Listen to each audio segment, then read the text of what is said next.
한국전 당시인 지난 1954년대 피난 생활을 했던 부산을 60여 년 만에 다시 찾았을 때 당시 초라했던 환경은 사라지고 부유함이 풍기는 화려한 외관이었다.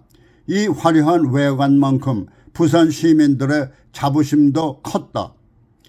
지난날의 초라함을 체험했던 세대들을 만날 때마다 지금의 화려한 외관과 풍족함을 이룩한 데 대한 긍지를 과시하는 것이었다. 그런데 최근 더불어민주당 대표라는 이재명이 부산에서 칼침을 맞으며 부산인들의 긍지를 모욕하는 사건이 발생한 데 이어 잇따라 이번에는 심지어 부산이 유능한 정치인을 자해하려던 것처럼 비유함으로써 부산의 긍지를 짓밟으며 부산인들의 분노가 야기된 것입니다. 이와 같은 사건에 대해 당사자들은 부산의 모든 것이 아니라 부산 속의 한 부분이라고 하겠지만은 그 한 부분인 부산의과대학 병원의 의료 기능이 부산이 지닌 긍지의 한 축이라는 데서다. 시설 능력을 이미 공인받고 있는 부산의과대학 병원의 위상은 바로 부산의 자존심이기도 한 것이기 때문이다.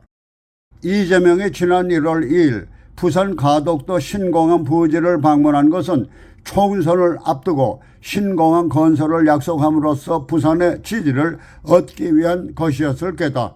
그렇다면 부산의 자존심을 건드려서는 안 된다. 그러나 이재명과 측근들은 부산의대 병원을 찾는 대신 헬기와 앰뷸런스까지 동원해 수시간이 소요되는 서울의대로 이송한 것이다.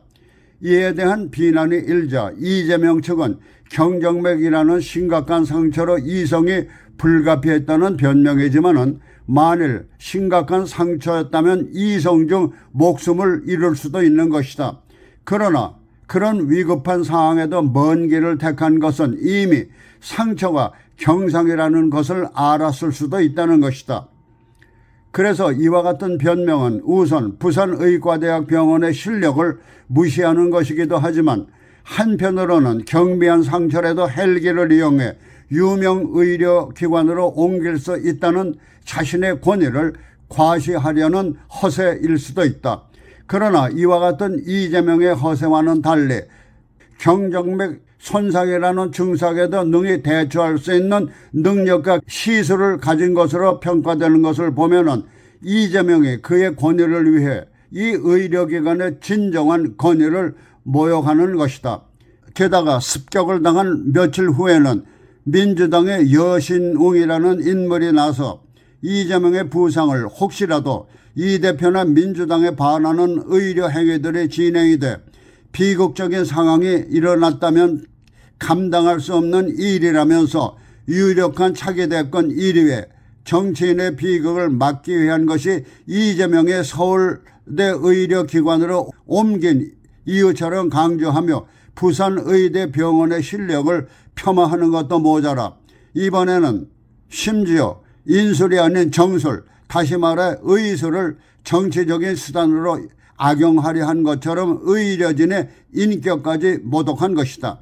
그런데 알려진 것을 보면은 여신웅이라는 자가 오는 4월 총선에서 경기 분당갑에 출마할 뜻을 밝혔다는 것이고 보면은 공천권까지도 거머쥐고 당을 좌지우지하고 있는 이재명의 귀여움을 받아 공천이라도 받아내려고 부산의대 병원을 빗대 부산을 모독한 것으로 부산 시민들은 해석하고 있는 것이다. 이와 같은 행태들은 또 하나의 비뚤어진 민주당의 민낯을 보는 것 같다는 것이다.